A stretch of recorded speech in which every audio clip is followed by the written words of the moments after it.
शतरंज का मैं शौकीन नहीं हूँ, इसलिए धोखा खा गया। धोखा दिया नहीं, धोखा खा गया। और वो मोहरे चल रहे थे, मैं रिश्तेदारी निभा रहा था। परिवार में अगर शतरंज खेलेंगे तो राजनीति भी नहीं होगी और सेवा भी नहीं होगी। तो वो मोहरा चला रहे थे, हम रिश्तेदारी कर रहे थे। चंद्रशेखर जी का देन है कि मैं राजनीति में प्रतिस्थापित हुआ। और नीतीश जी की सरकार में जब मैं मंत्री था, मैंने मंत्री पद से इस्तीफा दिया। मेरा ऊर्जा दुरुपयोग हो रहा है तो मैं वहाँ से छोड़ दिया। वो क्या दिए, मैंने दिया। वो क्या दिए वो बताए ना। 20 में चुनाव हुआ, मैं टिकट लेकर के लड़ा था क्या? उन्होंने टिकट दिया था क्या? क्या उसके बाद एमएलसी का टिकट हमको दिया था क्या? आंदोलन कमरे में नहीं होता है एसी में बैठ करके, आंदोलन होता है धूप की तपती धूप और बरसात में उसकी झुल्लाहट खाने। ये राजकुमार लोग हैं। 2020 तक मैं फुलवारी की जनता का सेवा करते रहा और जो बजबजाई हुई गलियां थी, जर्जर सड़कें थी, घुप अंधेरा फुलवारी था, उसमें मैंने तब्दील किया। तो सेवा करना है तो मैं राजद छोड़ा। और अब जनता दल यू की क्या होगा वो नेता नीतीश कुमार तय करेंगे।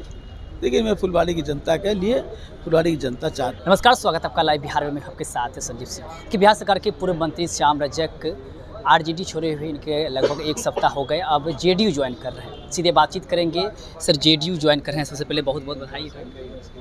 धन्यवाद। क्या कहना चाहिए, क्या वजह रही जो आप सर जेडीयू में ही आ रहे हैं? इस बात का खुलासा तो 22 तारीख को त्याग पत्र के साथ मैंने दे दिया था। मैंने कहा था किसी शतरंज का मैं शौकीन नहीं हूँ, इसलिए धोखा खा गया। धोखा दिया नहीं, धोखा खा गया। क्योंकि शतरंज आता नहीं है। मैं तो फुटबॉल खेलता रहा हूँ, स्विमिंग करते रहा हूँ, शतरंज से मेरी कोई रुचि नहीं रही है। तो धोखा खा गया। और वो मोहरे चल रहे थे, मैं रिश्तेदारी निभा रहा था। मेरा मानना है जो हमारी संयुक्त परिवार है वो परिवार नहीं है। परिवार दल का पूरा समाजवाद, वो हमारा परिवार है। परिवार में अगर शतरंज खेलेंगे तो राजनीति भी नहीं होगी और सेवा भी नहीं होगी। तो वो मोहरा चला रहे थे, हम रिश्तेदारी कर रहे थे। आरजेडी कुछ लोग कह रहे हैं कि जो मान सम्मान हम लोग ने दिया आरजेडी में मिला, वो कहीं जाएंगे वो मिलेगा नहीं। वो उन्होंने क्या मान सम्मान दिया? चंद्रशेखर जी का देन है कि मैं राजनीति में प्रतिस्थापित हुआ। और नीतीश जी की सरकार में जब मैं मंत्री था, मैंने मंत्री पद से इस्तीफा दिया। बड़े बड़े लोग लालची लोग हैं, मैं नाम नहीं लूँगा, राजन भी बहुत लोग हैं, खुद उनके नेता लालच से दूर हट करके मैंने इस्तीफा दिया, मंत्री पद से दिया, मैंने पार्टी के महासचिव से दिया, मैंने विधायक से दिया, सब कुछ त्याग कर करके तब राजद ज्वाइन किया था। मैंने पूरा ऑक्सीजन लेकर के गया था। उस ऑक्सीजन का वो दुरुपयोग करने लगे। मुझे लगा कि मेरा ऊर्जा दुरुपयोग हो रहा है तो मैं वहाँ से छोड़ दिया। वो क्या दिए, मैंने दिया। वो क्या दिए वो बताए ना।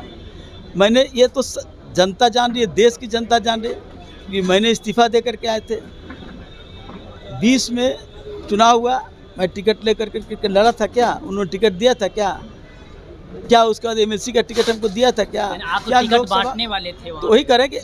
कोई जब हमारा कुछ लिया ही नहीं तो वो कैसे कहते हैं कि लेने वाले हैं? हम तो देने वाले हैं।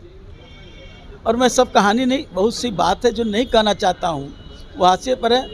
अगर लालू जी को सीने पर हाथ रख करके पूछिएगा कि मैंने क्या दिया है और उन्होंने क्या दिया है, सारी बात ईश्वर अगर सत्य है तो सब बात उगल देंगे। 2025 का चुनाव नज़दीक है, ऐसे में आपकी तरफ से क्या कुछ तैयारियां रहेगी पार्टी को मजबूत? मैं वहाँ बोलूँगा। अच्छा, आज आप जिस समाज से आते हैं, आरक्षण को लेकर के आज आरजेडी पूरे राज्य में तमाम जिला मुख्यालय पर आंदोलन कर रही है, आरजेडी कार्यालय में भी हो रहा है, कैसे देखते हैं? हास्यास्पद बात है।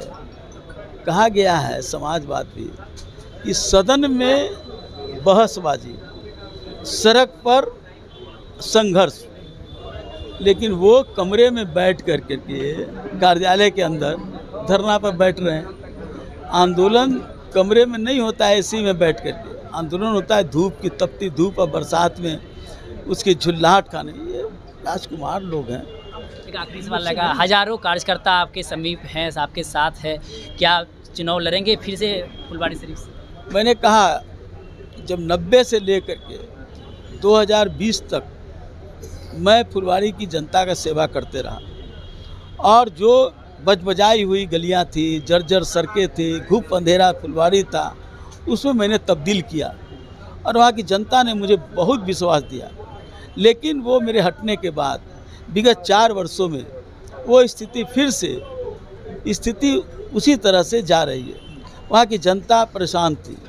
उन लोगों के कहने पर ही कि आप अब प्रतिनिधित्व स्वीकार करिए, तो मुझे लगा कि अब हमको उनकी सेवा के लिए, क्योंकि मैं तो आया हूँ उनकी सेवा के लिए, मैं तो नहीं आया हूँ भ्रष्टाचार करने के लिए, मैं आया हूँ सेवा करने के लिए। तो सेवा करना है तो मैं राजद छोड़ा और अब जनता दल यू की क्या होगा वो नेता नीतीश कुमार तय करेंगे। लेकिन मैं फुलवारी की जनता के लिए, फुलवारी की जनता चाहती है, मैं उनके साथ हूँ। बहुत बहुत धन्यवाद। तो हमारे साथ बातचीत करते पूर्व मंत्री श्याम प्रजापति ने साफ तौर पे कहा कि फुलवारी शरीफ की जनता चाहती है कि मैं फिर से आऊं, लेकिन मुख्यमंत्री नीतीश कुमार पे निर्भर करता है कि वो आगे क्या चाहते हैं। लेकिन फुलवारी शरीफ की जो स्थिति है वो अवदयनीय होती जा रही है, इसको फिर से हमें सही करना है। क्या कुछ कह रहे थे आप भी सुन रहे थे। आप अपनी राय प्रतिक्रिया को मनोज के माध्यम से दे सकते हैं। आप देखते लाइव बिहार। बहुत बहुत